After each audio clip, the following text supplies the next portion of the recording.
Olá pessoal, tudo bem? João Resch aqui de novo com vocês para mais um estudo comentado. Hoje a gente vai apresentar para vocês o estudo de indicadores, que é um dos mais pedidos, mais acessados aqui entre os que a gente faz todo ano. E para comentar aqui comigo está o Otaviano. Fala pessoal, sejam bem-vindos a mais um estudo comentado. Valeu, vamos lá.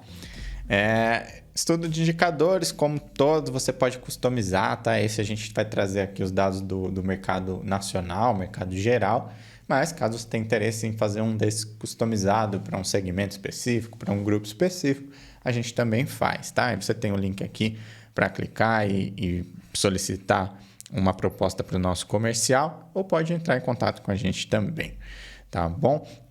Bom, nesse estudo você tem aqui, se você for usar ele para consultas, né? Você tem aqui os links para ir para qualquer seção do estudo. Quero ver dados sobre turnover, você pode clicar aqui e ir direto para essa seção. Sempre tem um link aqui para voltar também para o menu, então fica facinho aqui de navegar. A gente vai passar um por um, mas fica a dica aí, se vocês quiserem, né, usar como recurso aqui, também dá para usar dessa forma. A gente tem uma introdução aqui com algumas informações importantes. A gente linkou aqui também dois outros materiais que são relacionados, né? A gente já teve um podcast com o Dorian, que falou sobre indicadores, ele é um especialista no tema. A gente também tem o nosso boletim, onde a gente traz dados econômicos, né? A gente faz a comparação de reajustes salariais, a parte de indicadores econômicos do mercado, também um complemento bacana aqui para esse estudo. E vamos lá. Agora a gente tem aqui o perfil do mercado. A gente ouviu 567 empresas para preparar esse estudo. Muita gente participou, agradeço a todos que participaram. O estudo completo é exclusivo para essas empresas que participaram. A gente vai passar por ele aqui, mas para ter acesso, você precisa participar, então sempre é importante aí ficar de olho nos convites.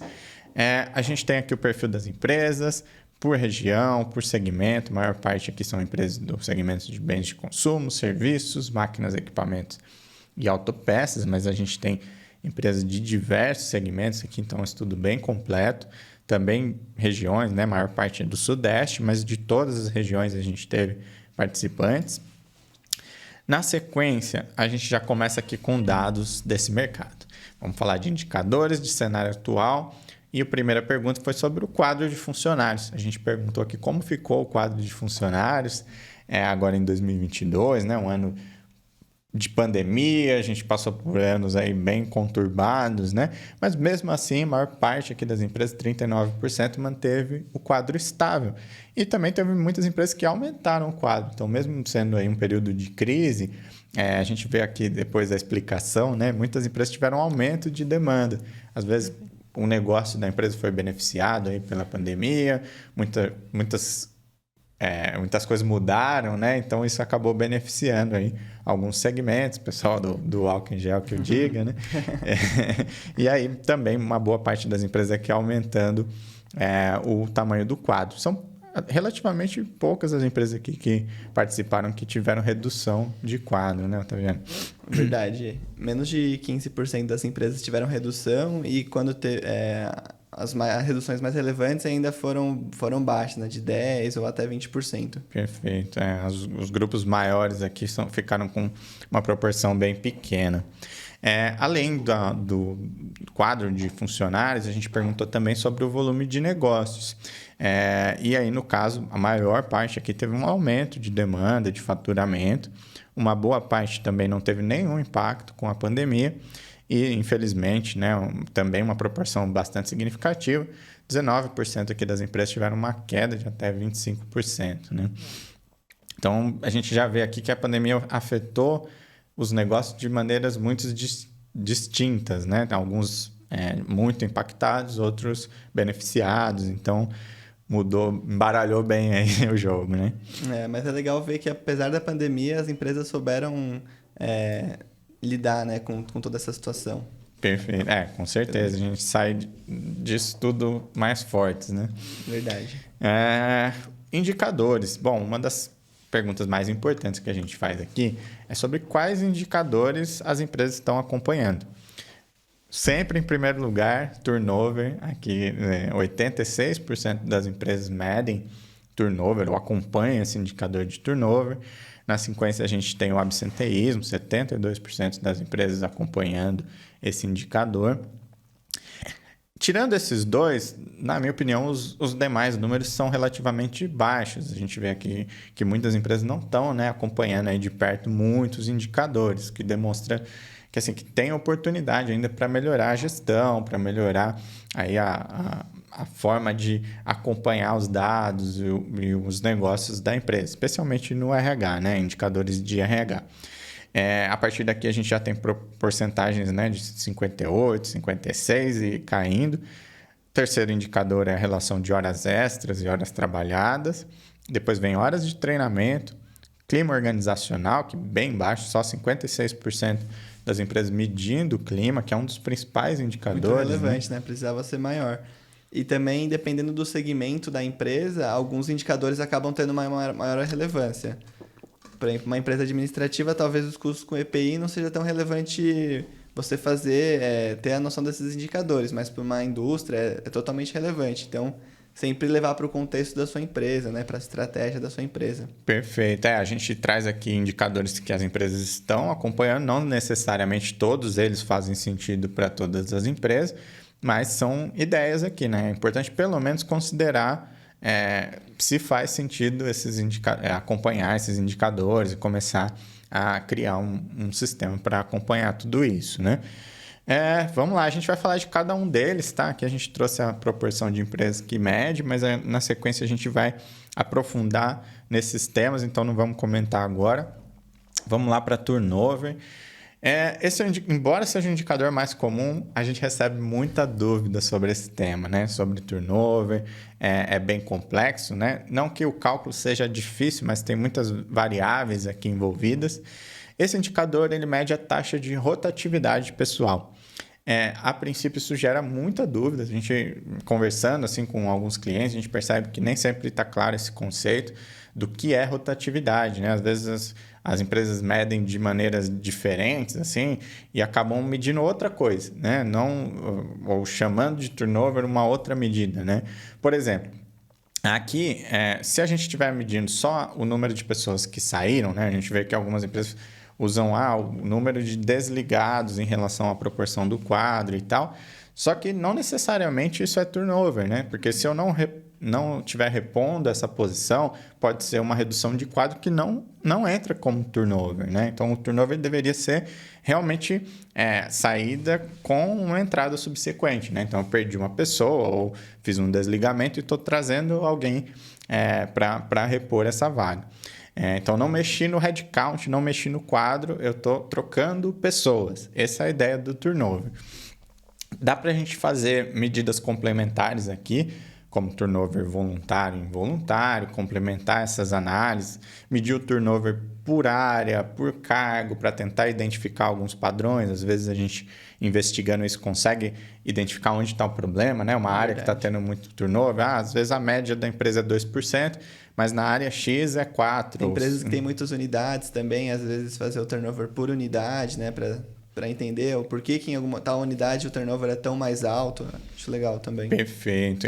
E muito legal combinar essa medida do turnover com outras, né? Por exemplo, se a empresa tem várias unidades e ela mede o turnover e mede o clima também, aí ela consegue cruzar as duas informações, né? Saber onde o clima é melhor tem menos turnover e começa a identificar alguns padrões ali. E a empresa pode se perguntar, né? Como que eu faço para reduzir, né, esse turnover? Então, para isso, nós trouxemos alguns tópicos que podem auxiliar.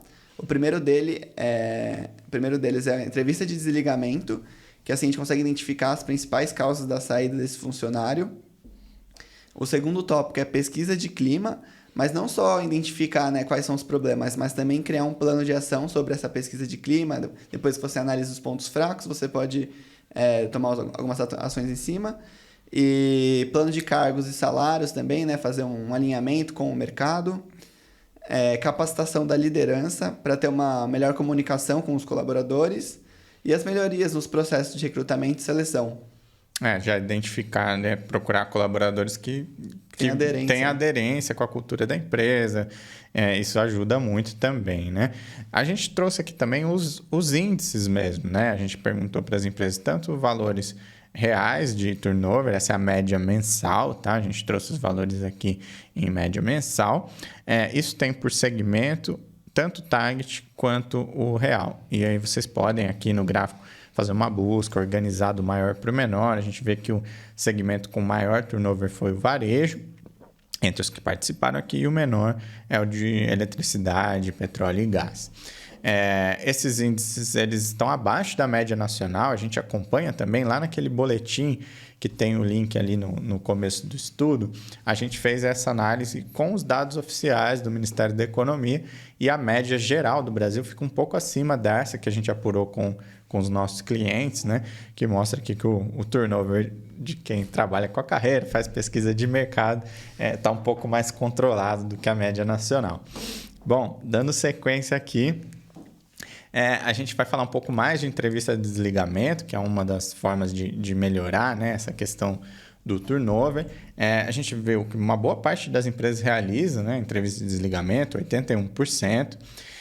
E aqui a gente tem algumas dicas. Assim, nos trabalhos que a gente faz, às vezes surge muito a questão salarial como o principal ponto. Então, o que está acontecendo? A gente está perdendo gente, precisa ver os salários. Sempre quando a gente aprofunda isso, tem algumas nuances, né? A gente entendendo ali os detalhes e tal. Muitas vezes a empresa nem está tão com um problema de remuneração no cargo a cargo, né? E a gente precisa separar algumas coisas. Uma dica que a gente pode dar aqui é na entrevista de desligamento, sempre que o funcionário estiver saindo para um salário maior, entender qual a posição que ele vai ocupar na outra empresa. Porque o que a gente observa que é muito comum é que o colaborador está saindo para um salário maior, mas num outro cargo. Então, ele era um analista júnior nessa empresa, ele está indo para assumir uma posição de pleno, ou ele era um coordenador, está indo assumir uma posição de gerência. É muito importante separar esse caso e classificar ele como uma oportunidade de crescimento e não como demanda salarial, né? Porque isso mistura as coisas. Deveria ser classificado como um problema de salário quando ele vai para ocupar a mesma função, né? Um técnico de manutenção plena, ele está indo fazer a mesma coisa em outra empresa para ganhar mais. Isso é muito menos comum do que a questão da oportunidade. Né? E faz toda a diferença, porque não necessariamente o problema é pagar mais. Às vezes o problema é gerar mais oportunidade internamente, rodar as oportunidades mais rápido. Né?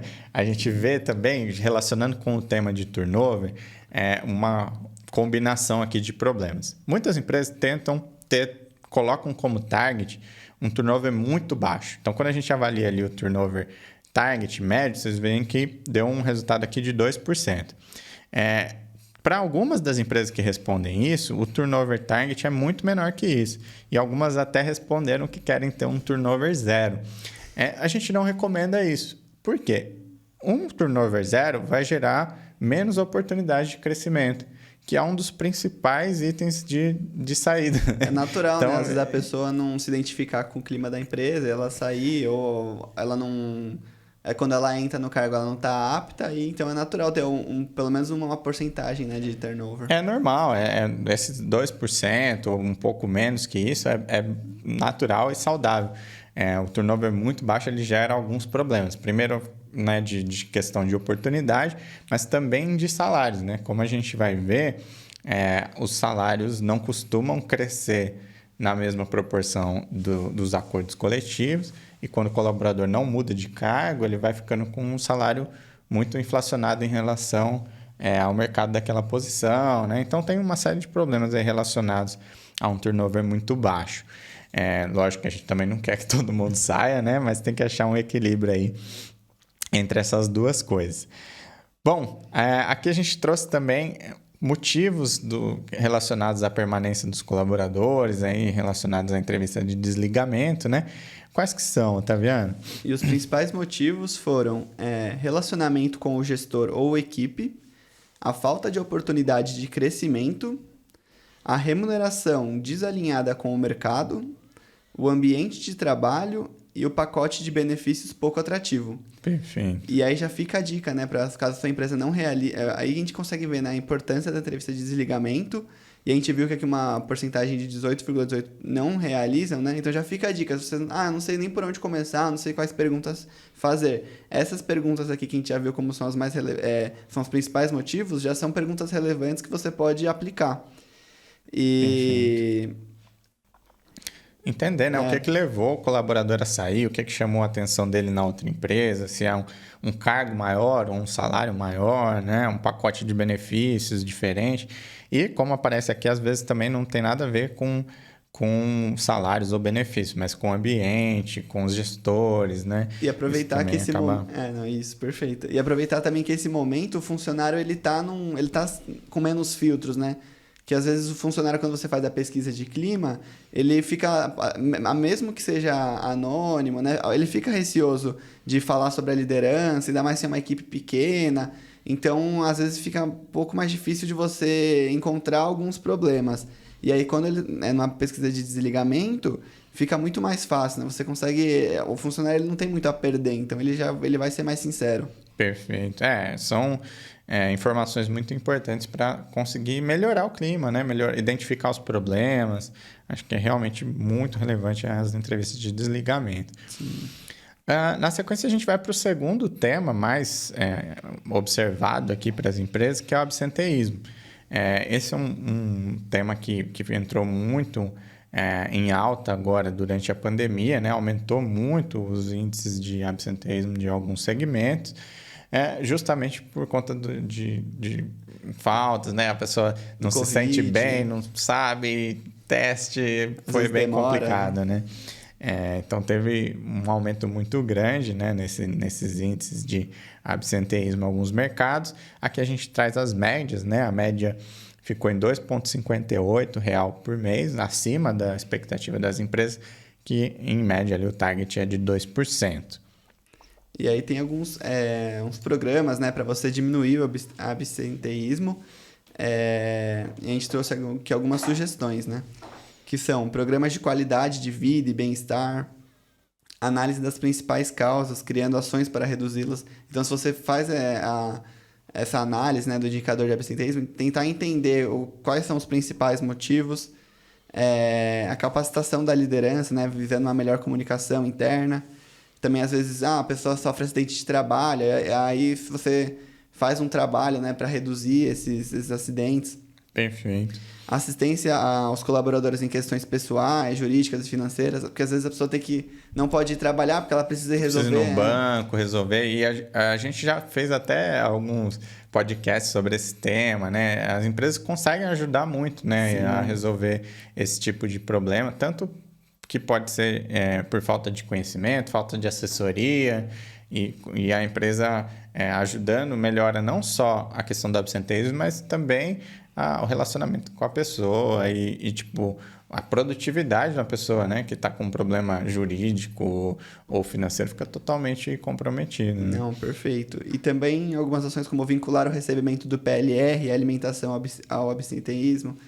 E o acompanhamento médico e campanhas de vacinação, né? Você faz uma campanha para reduzir, campanha de gripe. Menos funcionários vão, no futuro, acabar saindo... Sai muito mais barato investir em prevenção do que depois lidar, né, com os problemas. Fora que é melhor para a saúde dos colaboradores, né? Sim, ainda mais nesse sentido do Covid, né? Ele tem os sintomas muito semelhantes à gripe. Se você faz a campanha da vacinação da gripe, muitos funcionários que poderiam deixar de ir por não saber o que ela tem, já reduziria, né? Reduz bastante, né? Nesse momento ainda é mais crítico esse ponto. A gente mediu aqui também por segmento o absenteísmo. O segmento que se destacou aqui como o pior índice, né, foi a autoindústria. E o que deu mais baixo foi o segmento de ensino. Realmente, né? No ensino, quando você falta, fica um monte de gente sem aula. Então, bastante diferente aqui os índices. Fico feliz, né? Que o ensino tem um absenteísmo baixo. Melhor assim. Na minha época não era bem assim, não. Eu fiquei muitas vezes sem aula. Mas vamos lá. Vamos para o clima organizacional. Aqui a gente vê que uma boa parte das empresas já acompanha essa questão do clima, né? 66% informaram que sim. E um número muito relevante aqui de empresas que não faz, mas que pretende implementar, né? 18%. Sim. 15% não fazem pesquisa de clima. Mesmo sendo alto, ainda é um pouco assustador, né? Porque a pesquisa de clima é muito importante, né? Perfeito. A gente gostaria de ver um número maior, né? Sim.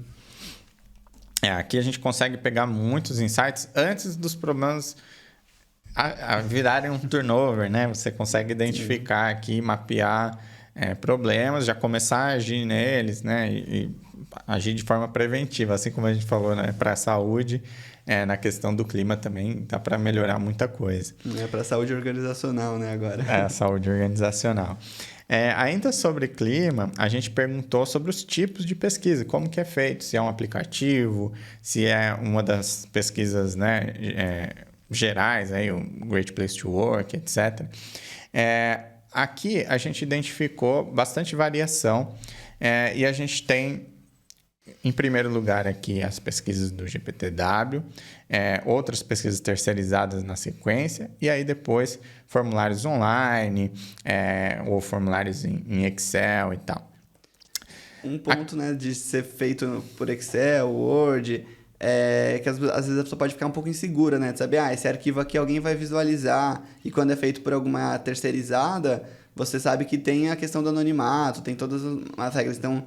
Talvez as pessoas se sintam mais confortáveis, né? Perfeito. Uma vantagem também de usar uma pesquisa terceira, assim, especialmente quando é uma da FIA, do GPTW, é que você tem a condição de comparar os seus resultados com das outras empresas. Então, por outro lado, as perguntas, né? Você eventualmente não consegue fazer perguntas específicas que seria interessante ali para o seu contexto, mas o fato de poder comparar o resultado com outras, porque não tem jeito, né? Por melhor que a empresa seja, na pesquisa de clima sempre vão aparecer problemas.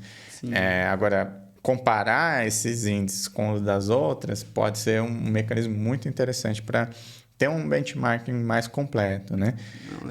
Por outro lado, se você faz um formulário online, algo assim, você pode customizar mais as perguntas.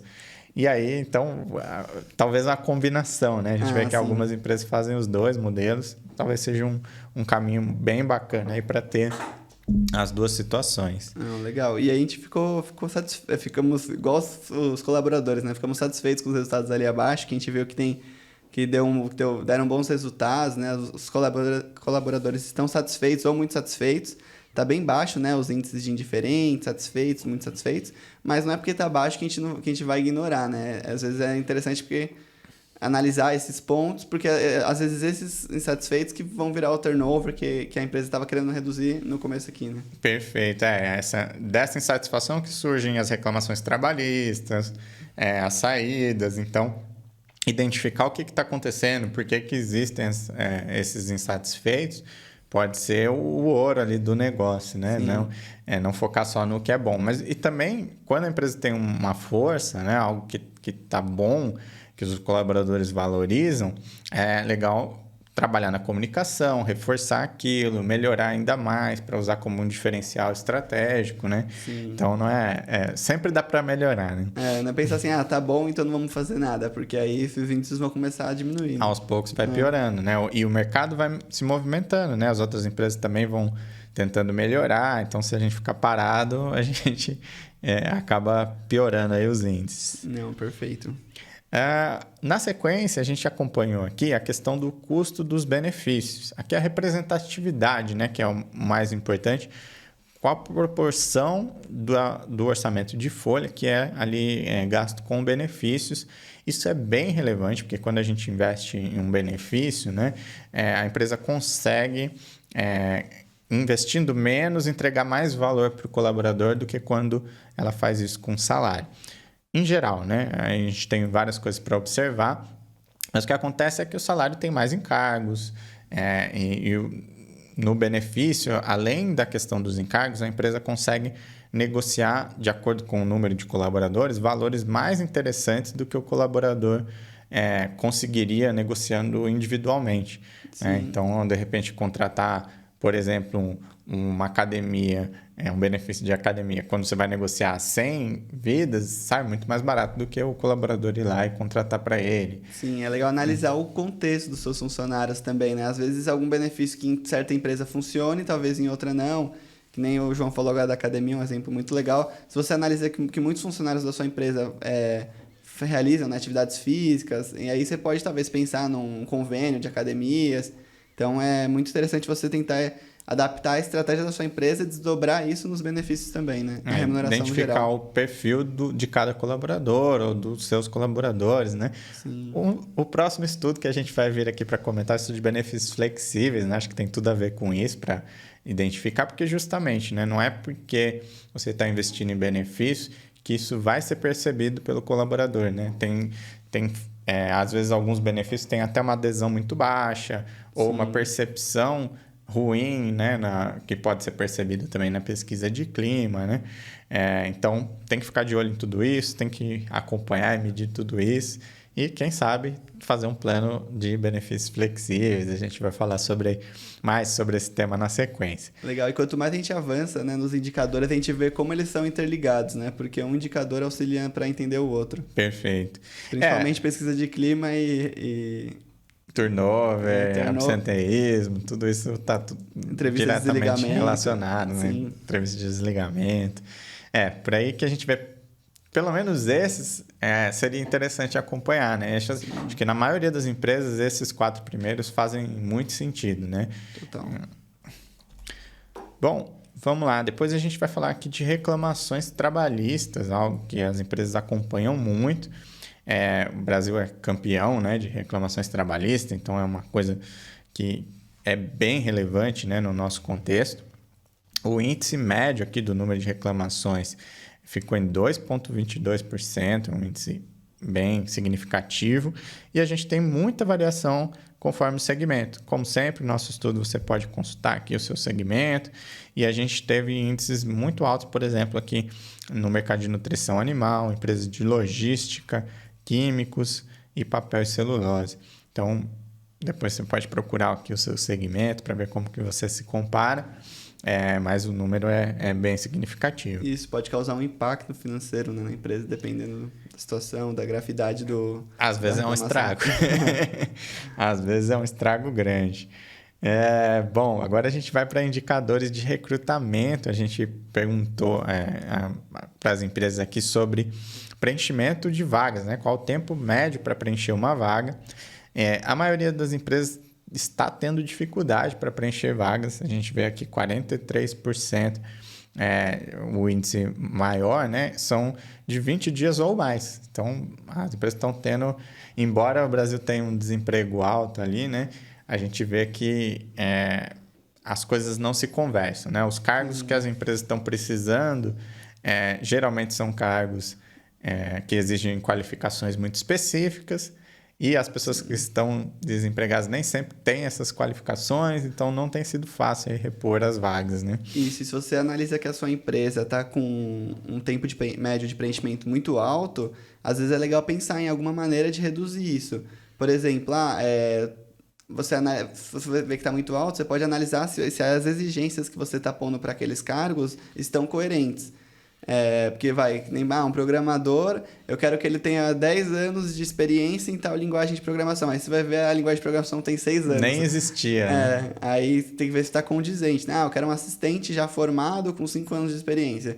Vai ser muito difícil você conseguir. E se você conseguir, a tendência desse funcionário acabar se desligando em pouco tempo, depois é alto também. Perfeito. Essa questão dos requisitos é a principal reclamação que eu vejo dos candidatos em relação ao RH. Que assim, como a gente tem feito essas pesquisas, eu tenho acompanhado muitas pesquisas e tal, e também posts no LinkedIn e tal, para saber o que o pessoal espera das empresas, para a gente cruzar com os dados que a gente coleta aqui com as empresas, tentar fazer um paralelo das duas coisas.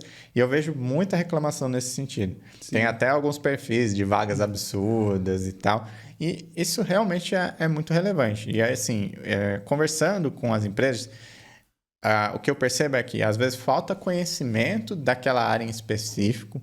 Então, por exemplo, chega uma vaga de uma área técnica.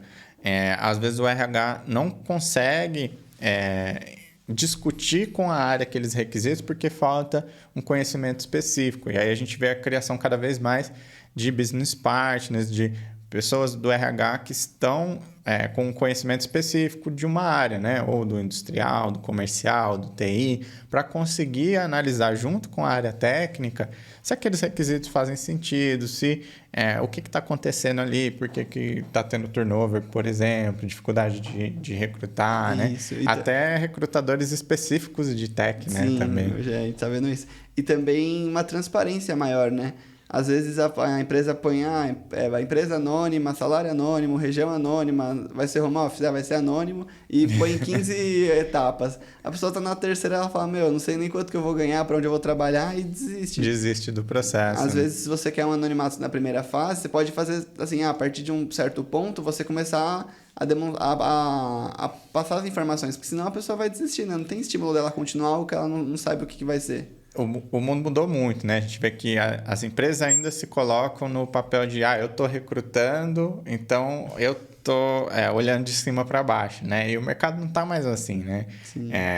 Tem muita gente que tem diversas ofertas de emprego. Se você quiser os melhores candidatos, você vai ter que se organizar para tratar de igual para igual, né? E negociar e ser mais transparente. Sim. Essa questão dos requisitos a gente vê que às vezes também eles são desnecessários.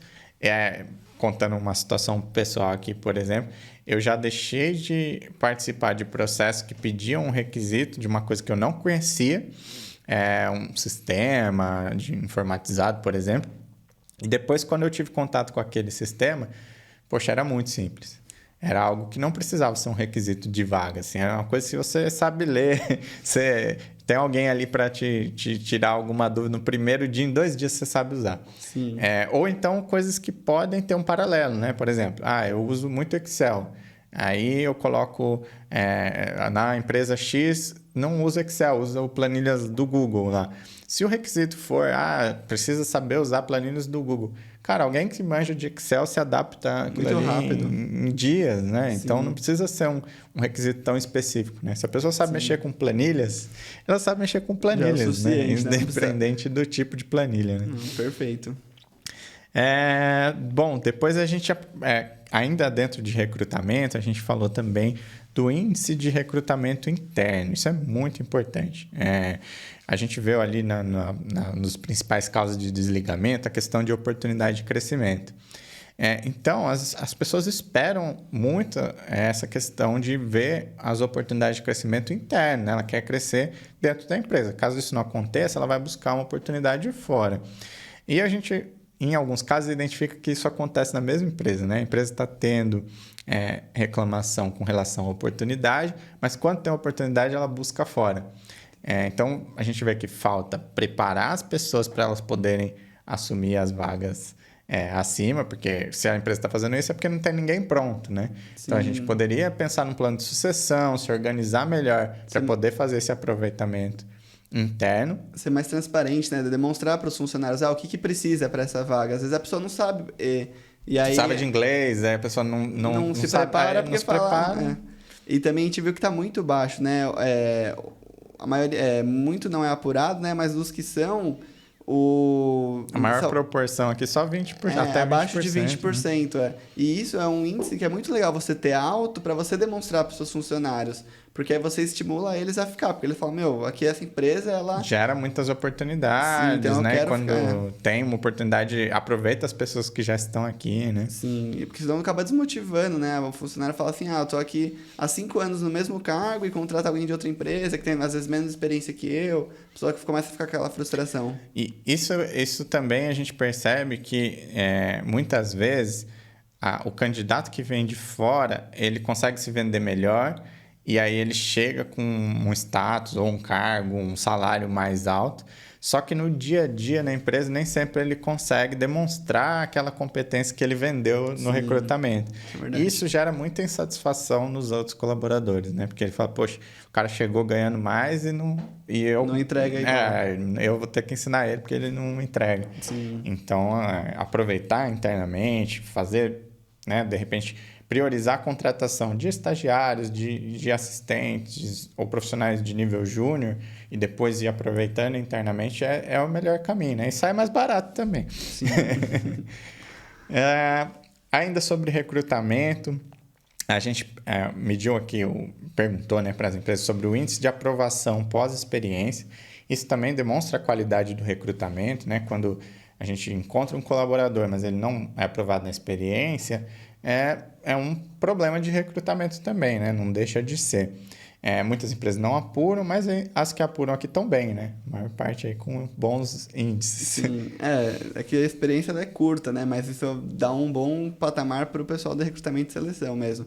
Porque se fosse alto, aí já seria preocupante, né? Talvez Perfeito. não está sendo feito da melhor forma. Então se o seu índice está abaixo de 80% aqui nesse indicador, já demonstra que você tem possíveis problemas aí, né? A maioria das empresas está aqui acima de 80%. Então, esse deveria ser um bom benchmark, hein? Isso, e a empresa tem que se vender da forma correta. Também não adianta ela querer vender a vaga como se fosse algo excelente, se você sabe que tem algum... Tem que ser transparente e sincero com o funcionário, porque senão ele vai querer ele vai entrar imaginando algo, e aí no meio desses 3 meses ele vai perceber concretiza, né? ele vai perceber que não é aquilo e pode acabar saindo. Perfeito. A experiência para os dois lados, né? Não é só a empresa que está testando o colaborador, mas o colaborador também pode optar por sair, né? Não, perfeito. Índice de efetivação dos estagiários, também um índice semelhante aqui, mas aqui a gente já vê números não tão bacanas assim. Primeiro que muita gente não apura, e entre as que apuram, o índice mais alto aqui é de não efetivação, né? A maior parte dos estagiários não são efetivados. Não é legal, né? Não é legal, porque o funcionário pensa, eles só querem uma mão de obra barata. Não é uma empresa que quer me desenvolver e ser parte da equipe, né? Perfeito. Então, e também acaba entrando naquele ponto de recrutamento e seleção. Se você sabe que a empresa tem um índice baixo, tipo, conheço muitas pessoas que foram para aquela empresa e, como estagiário não se efetivaram. A tendência é aquele universitário não querer fazer parte daquela empresa, né? Ele vai procurar empresas que tenham um índice maior. Perfeito. O programa de estágio fica muito mais atrativo, você vai conseguir atrair os melhores estagiários se eles tiverem uma chance grande de serem efetivados, né? Sim, e é uma boa oportunidade para a empresa, porque ela vai conseguir moldar aquele funcionário para a cultura, né? E para um certo segmento. Então, é meio que desperdiçar, né? Você ficar 2 anos com o funcionário e depois já não me serve. Efetiva.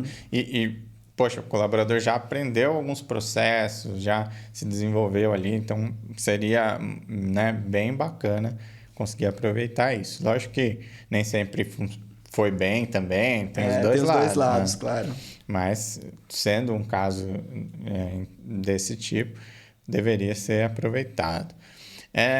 Quais as práticas de atração e retenção que são adotadas pela empresa? Que a gente mediu também, né? Perguntou para as empresas o que elas fazem para tentar atrair e reter as pessoas.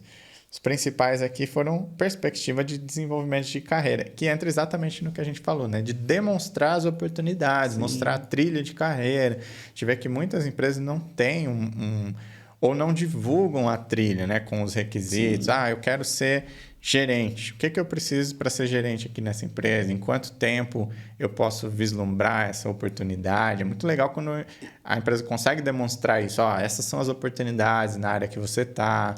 O que você precisa fazer para chegar lá, né? É bem bacana. Sim, principalmente para retenção, mas também às vezes até para atração. Por exemplo, às vezes o funcionário pode sair para receber menos, se ele sabe que naquela empresa ele vai ter um crescimento mais rápido, ou se aquela empresa vai desenvolver ele. Então, serve para os 2 pontos, né? Bem legal isso. Sim, com certeza. E também, voltando naquela história lá do desligamento por salário e tal, a gente já viu casos que o turnover acontecia e quando a gente foi medir os salários, não fazia sentido o problema que a empresa estava tendo ser relacionado a salário, porque os salários eram acima do mercado. Sim. Só que quando a gente via o tempo médio para ter uma oportunidade, para chegar num nível sênior, era muito mais demorado do que o que a gente observa no mercado. Ainda era claramente problema de desenvolvimento de carreira. Então, conseguir demonstrar isso, ter um plano, conseguir gerar essas oportunidades internamente, poxa, é realmente muito bacana. Perfeito. Horário flexível e home office cada vez mais consolidado, né? A gente teve aí o Elon Musk é, questionando um pouco isso, mas acho que é um tema que veio para ficar mesmo, assim, né? Pelo menos em boa parte das empresas. Tem muitos trabalhos que podem ser feitos de qualquer lugar e isso é um baita benefício quando a empresa consegue fazer isso bem. A gente sabe dos desafios também, né? Sim. No caso, a carreira utiliza esses dois recursos também. A gente trabalha de casa e sabe que existem problemas de comunicação, que tem que ser trabalhado bem esse tema, que tem um desafio grande aí de conseguir medir a produtividade das pessoas sem ser aquele controle de horário, né? Conseguir acompanhar as entregas. Na hora que vai contratar o funcionário também, tentar pensar em um perfil que se adeque, né? Não adianta... A pessoa tem que ter disciplina, né? Sim. Perfeito. Igual, acho até legal comentar quando no Google, né, perguntaram para eles: mas vocês não se preocupam de deixar essas mesas de ping-pong e os funcionários ficarem jogando todo o dia inteiro? Aí eles falaram: não, na hora que a gente já vai contratar a pessoa, a gente já contrata um perfil que sabe que vai usar de forma equilibrada. E responsável, né? A pessoa tem que ser responsável. Perfeito.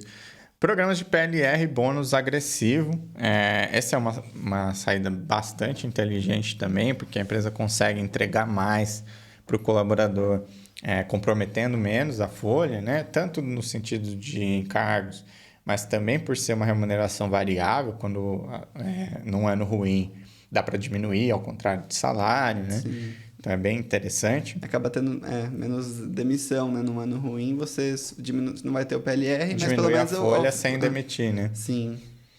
Perfeito. Aí na sequência a gente tem bolsas de estudo, especialização, idiomas, isso é bem legal também, né? Sim. Uma forma de ter uma mão de obra mais qualificada, entregar valor para o colaborador. Muitas vezes dá para fazer uma parceria com uma universidade, uma escola de idiomas e conseguir um valor muito melhor, né? Não, perfeito. O que mais, Otaviano? Programas de qualidade de vida aqui, a gente já começa a perceber que desse ponto para baixo já vai diminuindo bem a porcentagem, né? Aqui em programas de qualidade de vida, 35%, ou seja, mais ou menos 1/3 das empresas utilizam, né? E o próximo é programa de benefícios arrojado. Também acho que vai ter muito a ver com o próximo estudo, né? Que vai às vezes pensar mais no o que o funcionário quer, como que a gente pode levar bem para aquele perfil, ou fazer às vezes um pacote de benefícios mais chamativo, né? Então isso pode ser uma boa prática para atração ou retenção desses talentos. Uma remuneração acima da média do mercado, olha isso, 21% só, e é uma das reclamações, assim, é aquilo, né? Às vezes sai mais barato você ver outros fatores do que pensar só na remuneração. Na remuneração, né? Pelo que a gente viu aqui, faz sentido o que as empresas estão fazendo. Sim. Primeiro PLR, depois benefícios, depois pensar em trabalhar com uma remuneração muito agressiva. Lógico que em alguns mercados isso tem sido necessário, né? Por exemplo, TI tem acontecido muito isso, né? Porque tem mais vagas do que profissionais. Então, as empresas estão tentando de tudo, mas nem sempre é a melhor saída, né? Até que faz sentido, né? Se a gente for olhar aqui os gráficos, as empresas estão saindo bem, né? A estratégia é boa. Tá boa, né? O desenvolvimento de carreira é mais importante do que, às vezes, um salário, porque se você pôr um salário muito alto para cargos muito júnior, né? Talvez você acabe comprometendo a folha e não vai ter a entrega necessária. Mas se você põe a perspectiva para aquele funcionário crescer, a tendência é ter uma folha de pagamento saudável com bom desempenho. Perfeito. Aqui faz muito sentido. Se a sua empresa não faz esses acompanhamentos, ainda não tem uma estratégia de benefícios, de PLR, essa lógica aqui ela é bem relevante. Começa por oferecer oportunidades de desenvolvimento e comunicar isso. Então, uma trilha de carreira, um plano de cargos e salários. Depois, a questão de benefícios, horário flexível, você conseguir oferecer qualidade de vida para o colaborador sem gastar nada, às vezes até economizando. No caso do trabalho remoto, dá para a empresa economizar, né, de fato, né, gastando menos com o prédio e tal, aluguel, energia, mesmo ela ajudando na energia do colaborador, mesmo assim dá para economizar. Depois PLR, remuneração variável, bolsas de estudo, tudo isso faz muito sentido. Para depois vir para pensar em uma remuneração acima da média se isso não estiver resolvendo, né? Dá para trabalhar, a gente vê que a maior parte das empresas trabalha com mediana do mercado e consegue se diferenciar com outras questões, Sim. né? Tem coisas que são baratas, mas que fazem toda a diferença, né? Perfeito. E quando tudo está ruim, aí o salário tem que compensar mesmo para a pessoa ficar, né? Fala assim, não tem, o clima não é legal, o horário é rígido, tem que ir presencial, aí a pessoa fica se o salário for muito bom. Sim, verdade. Oportunidade de carreira internacional, isso para as empresas que têm, né? Muitas filiais, empresas multinacionais.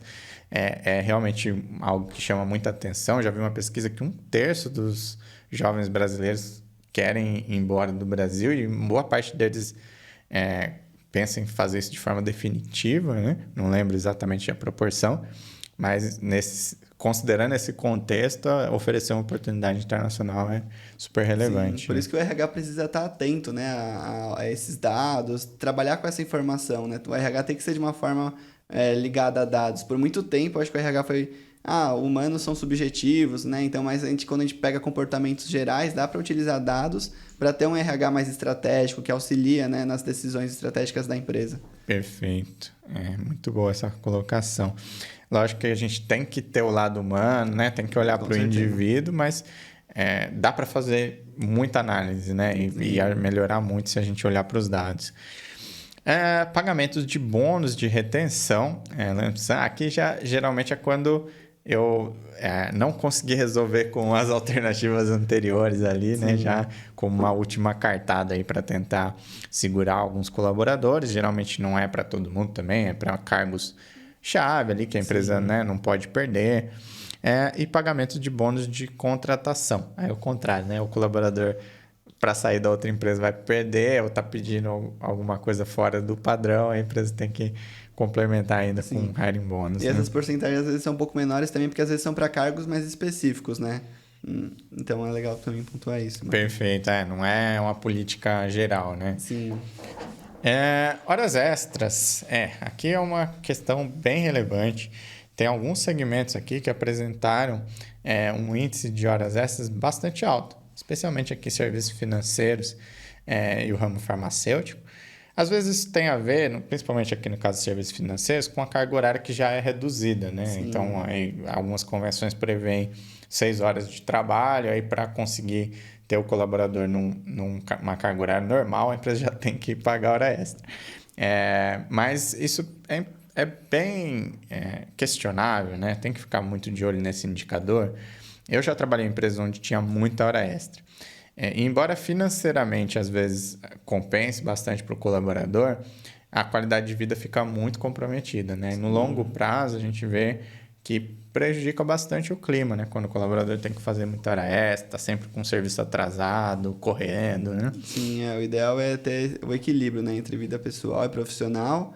E também se ele sabe, tem muito, tipo, se a empresa começa a disponibilizar muito hora extra, o desempenho dele começa a cair. Às vezes, se você tenta limitar e dar melhores ferramentas, uma equipe de uma quantidade adequada, né? Também, às vezes, ocorre muito hora extra por a equipe ser muito enxuta, só que isso prejudica, né, o desempenho. Às vezes, sai mais barato você contratar alguém do que pagar para todo mundo um monte de hora extra e todo mundo com a qualidade de vida lá embaixo. Perfeito, Esse é um indicador que, acho que, pelo que a gente viu aqui, poucas empresas acompanham de perto e deveria acompanhar, né? E tentar manter baixo. E se estiver aumentando, tentar entender por quê, né? Ele é importante tanto para a questão de qualidade de vida, tanto para custo organizacional. Exato. Tentar achar ali também quando que a hora extra acaba saindo mais caro do que contratar mais uma pessoa, né? Na sequência, a gente vai para horas de treinamento. Aqui a gente vê que é um tema muito importante, né, para ter produtividade melhor. A gente sabe que os treinamentos podem ajudar muito o desenvolvimento interno, até para aquelas questões que a gente viu antes, né, para ocupar melhores vagas, oportunidade de crescimento. Sim. Muitas vezes a gente vê dos dois lados uma espera, né? E eu acho que nesse caso os dois estão errados, né? A empresa que sempre espera que o colaborador vá buscar todo o conhecimento por conta própria e o colaborador que fica esperando também que a empresa ofereça tudo para ele. Sim, acho que é legal também a empresa, cabe para ela incentivar, né? primeiro disponibilizar cursos relevantes para as funções e também tentar dar um incentivo para que esses funcionários realizem, né? Expliquem as vantagens de fazer esses cursos também. Perfeito. E aqui a gente vê muita variação. Ó. Se a gente pegar aqui, entre as empresas que mais treinam, a gente vê 8 horas por funcionário. 8,6 horas por funcionário. Já no caso das que menos treinam, 2 horas. Então, tem empresas treinando muito mais do que outras, né? Na média aqui está em 7. Então, essa seria uma boa meta aqui, né? Tentar ficar próximo da mediana aqui. Se a sua empresa está com poucas horas aí de treinamento por colaborador, talvez exista uma excelente oportunidade aí para melhorar. Né? E se atentar também ao segmento, né, da sua empresa. Às vezes existem alguns segmentos que são mais críticos e necessitam, por natureza, de um tempo maior. Perfeito. A gente consegue ver aqui também no estudo os segmentos que mais investem em treinamento, a alta indústria aqui em primeiro lugar, tanto de valores realizados como que tem orçado para esse ano também. Né? Então, a gente vê aqui sucro energético e químicos liderando aí no orçamento para 2022. Aqui tem outros indicadores relacionados, mas vocês podem acompanhar no detalhe aí com o estudo. Que faz sentido, né? O químico também está com um orçamento maior, porque também, né, mexe com questões mais delicadas, né? Exato. Tem segmentos que exigem uma qualificação muito maior, né? Sim. E aí tem que estar sempre treinando e tal. Acidentes no local de trabalho. A gente achou baixo, né, o índice de empresas que acompanha esse indicador. Seria um indicador muito relevante para mais empresas. A gente geralmente vê, quando chega na empresa, já aqueles quadros, né, sobre o número de acidentes, tempo sem acidente. É bem legal quando a gente vê que a empresa está se preocupando com isso, né, e tomando os cuidados. Sim, e tentar entender assim, o porquê, né, onde está ocorrendo esses acidentes. Se você não faz esse mapeamento, não tem esse indicador, às vezes os mesmos acidentes vão ficar ocorrendo e por coisas que podem ser muito simples de se resolver. E aí a gente vê assim, a empresa quer diminuir absenteísmo, mas também não analisa os indicadores de acidente de trabalho, né? O que não é muito coerente. Perfeito. Tem muita empresa medindo absenteísmo e pouca empresa medindo, né, a parte de acidente de trabalho. O custo é muito relevante. Se a gente vê aqui 7,69, a porcentagem sobre a folha é extremamente relevante esse indicador. Então, fica a dica aí para acompanhar e tentar chegar num número melhor que esse aqui, né? Que está bem ruim. Outros indicadores controlados, aqui além dos que a gente listou ali com mais detalhes, a gente viu aqui uma boa proporção de empresas que medem outras coisas. Relacionado ao turnover, como a gente mencionou, tem empresas medindo aqui os desligamentos por iniciativa do colaborador. Esse é um indicador que complementa o índice de turnover, ele é bem interessante para saber assim, dos que estão saindo, é a iniciativa do colaborador ou da empresa, né? A gente vê que muitos medem aqui também por iniciativa da empresa. Depois o headcount por área. Nessa questão de headcount, a gente vê empresas com controle muito rigoroso, já criando indicadores de spam. Quando a gente vai falar de design organizacional aqui, ainda tem muita oportunidade, né? Muitas empresas que não acompanham, que ainda tem controles básicos, dá para melhorar bastante. Sim. Headcount real versus o headcount ali previsto, né? Também a porcentagem de colaboradores por gênero. Esse indicador ele é bem legal. A gente tem visto algumas empresas trabalhando muito bem com esse indicador, inclusive complementando ele, não só tentando manter uma proporção ali igualitária entre os gêneros, mas tentando manter isso ao longo dos níveis, né? Que a gente vê que é o indicador de baixo, né? Eu tenho uma proporção equilibrada entre homens e mulheres, não só no quadro total, mas entre os gestores também, né? Tentando acompanhar isso. Tem empresas com metas bem sérias em relação a isso. E a tendência é que isso vá aumentando, né? Às vezes existem empresas de investimento, né, que vão investir na empresa, que ela só faz se tiver certos critérios sociais, né? E aí esse é um dos mais relevantes também. Perfeito. Regras de ESG, né? Acaba entrando aqui, esse acaba sendo um dos indicadores importantes. Sim. Depois a gente tem a porcentagem de colaboradores por tempo de empresa, tentar medir proporcionalmente ali, né, as pessoas que têm mais tempo, entender também o perfil dessas pessoas, acho que ajuda a empresa a tomar decisões bem interessantes. Sim, a gente vê que hoje em dia, né, a tendência é ser um pouco menor do que, sei lá, 20 anos atrás, né? Acho que as gerações também foram mudando um pouco esse perfil, mas é muito importante, né, as empresas terem esses indicadores controlados para poder tomar ações acima disso. Perfeito. Porque às vezes a empresa que está tentando controlar turnover, ela fazer um acompanhamento desse tempo médio de permanência e entender os perfis, pode ajudar ela a já contratar melhor, para já melhorar o turnover, tudo relacionado. Sim, Né? e às vezes a empresa fala assim, eu tenho um turnover muito alto, mas é uma empresa que não dá oportunidade, às vezes, para pessoas mais de idade, assim. E às vezes esse perfil de pessoas são aqueles que tendem a permanecer mais tempo, de vestir a camisa da empresa. Então é legal analisar esses pontos também, assim, externos. Perfeito. Outro indicador aqui com 54% das empresas medindo é a sinistralidade do plano médico.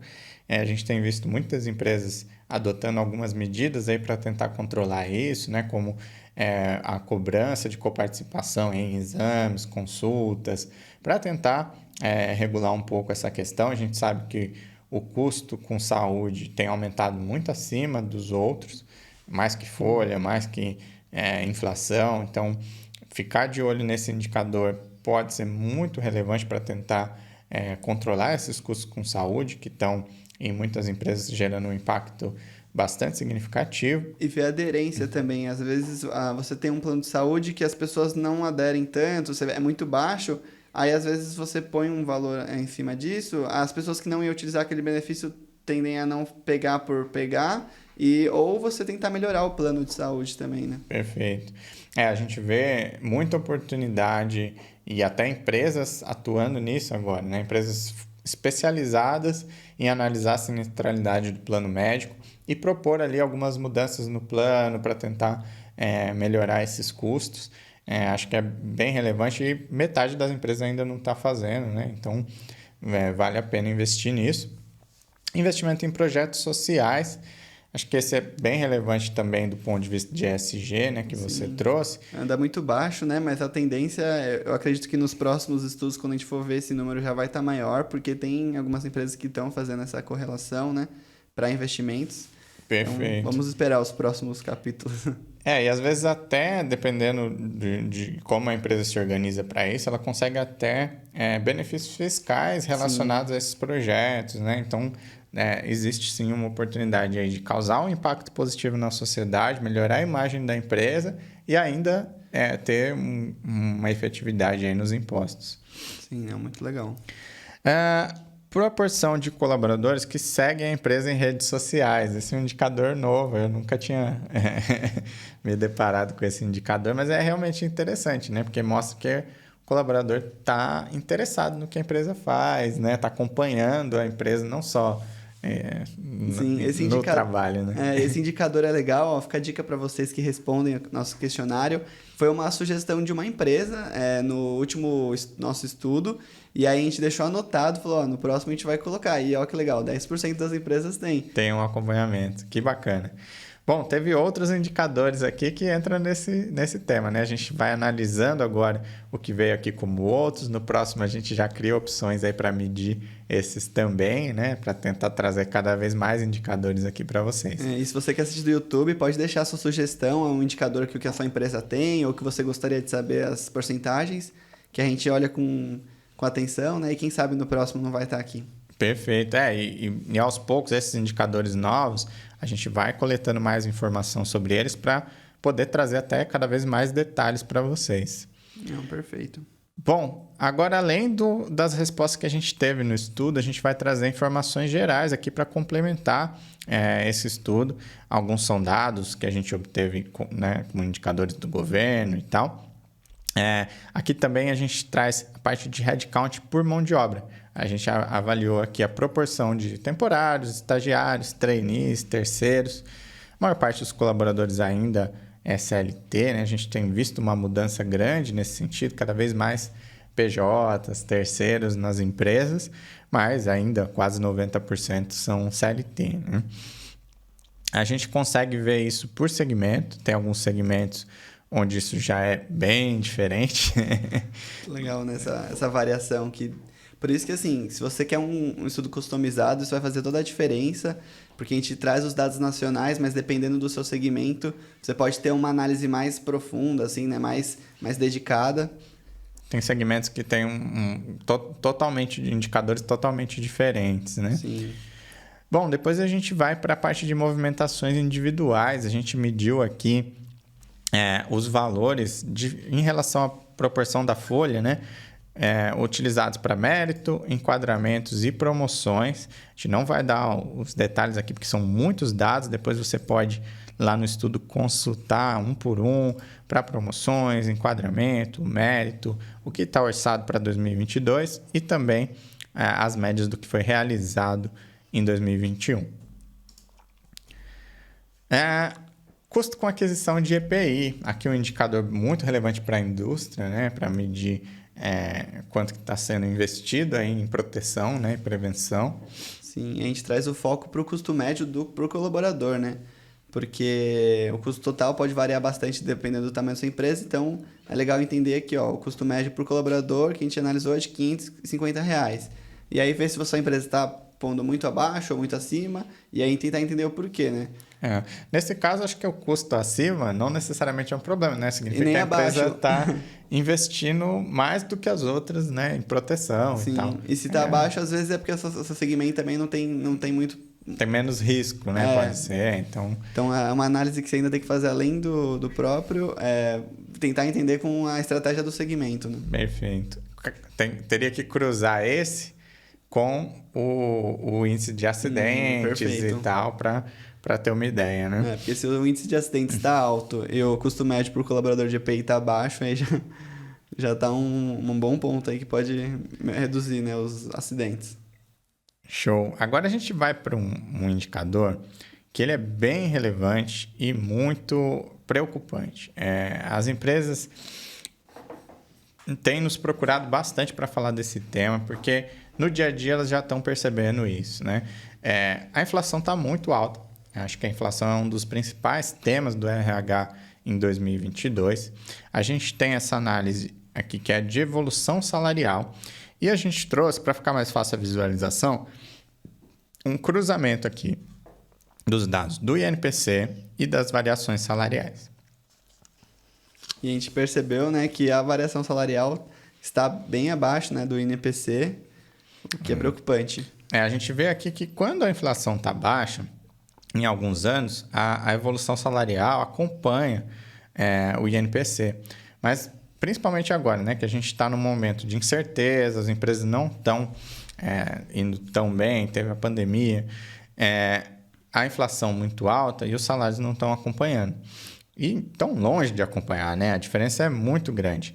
Isso aqui nos executivos já teve questionamento sobre isso, né? Falando, poxa, estou olhando aqui a pesquisa, os salários dos diretores quase não mudou. Se a gente for olhar, os salários estão até no mesmo patamar aqui há alguns anos. E a inflação de lá para cá foi bem alta, né? Acumulada aqui está bem relevante. Então, na prática, o que está acontecendo é que as pessoas estão perdendo poder de compra, né? Isso gera muito questionamento.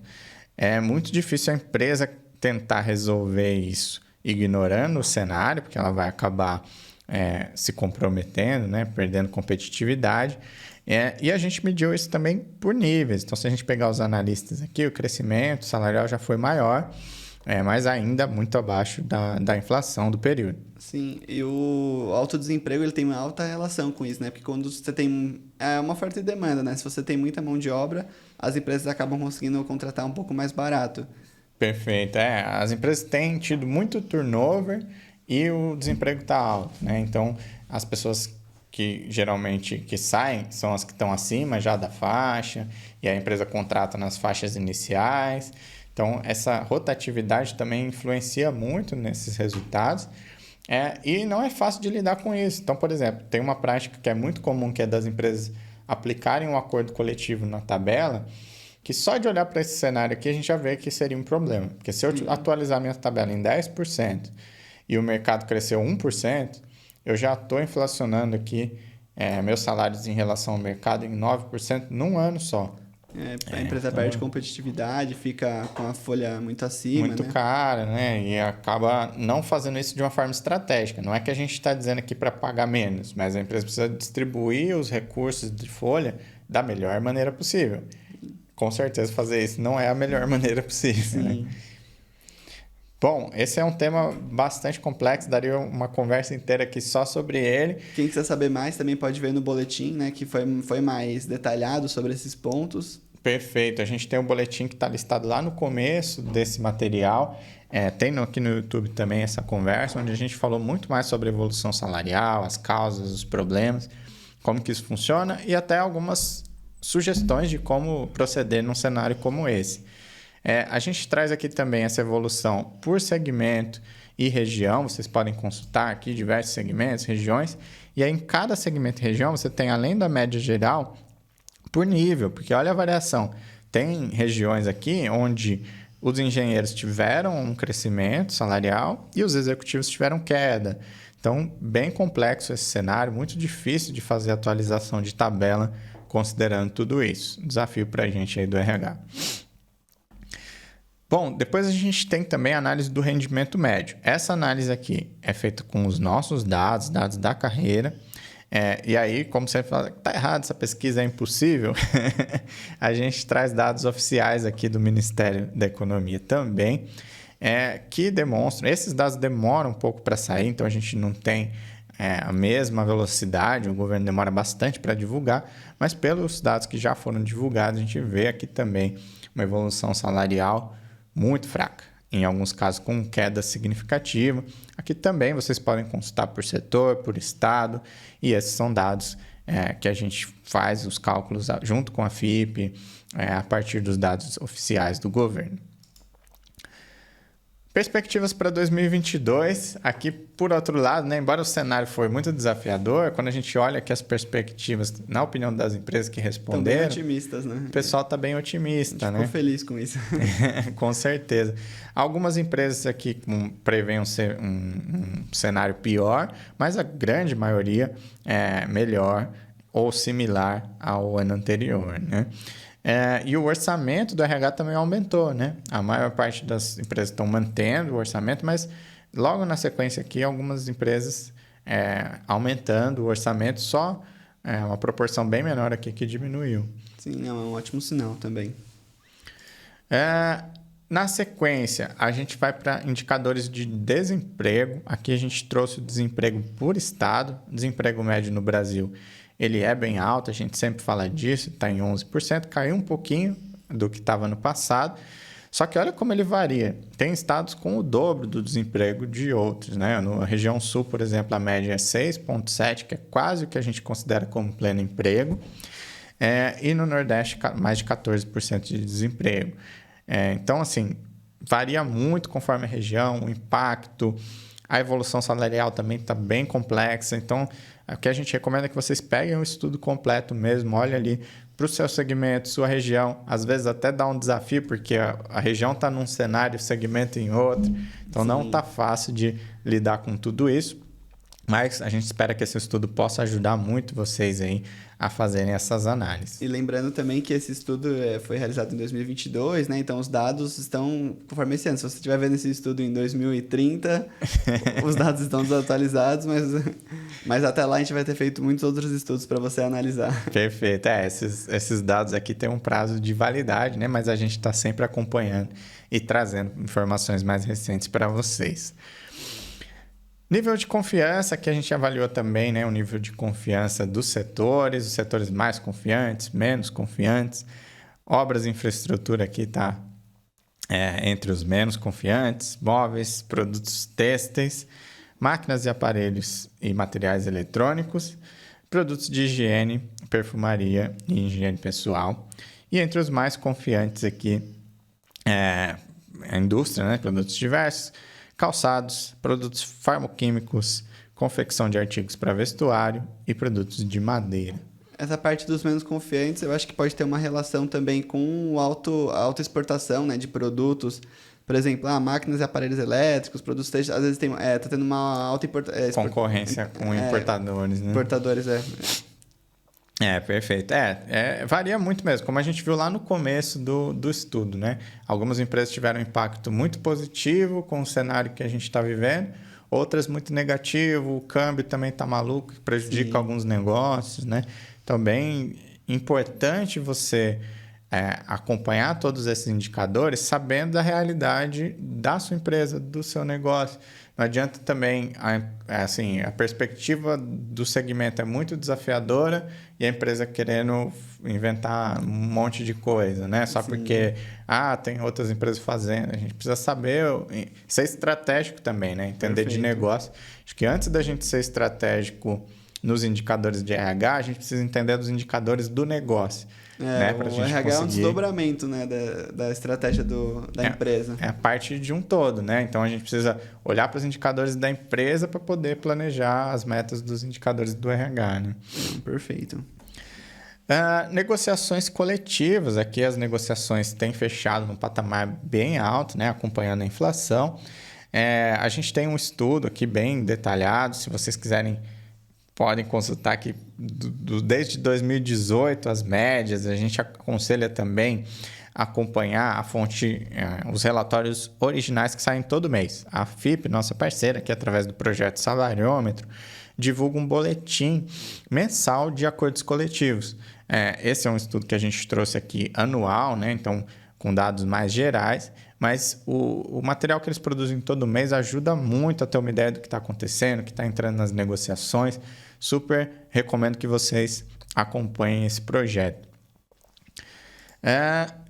Depois, para concluir, a gente traz aqui alguns pareceres, né? Algumas coisas que a gente observou nesse estudo, mas no geral a gente vem vendo uma melhora, né, Otaviano? Assim, mais empresas acompanhando mais indicadores, Sim. mas ainda tem muito, né, oportunidade. No próximo estudo a gente até pode pensar em fazer, né, ver a evolução, como que foi, assim, eu acho que é algo interessante. E também agradecer todo mundo que participou, né? Teve um alto índice de participação.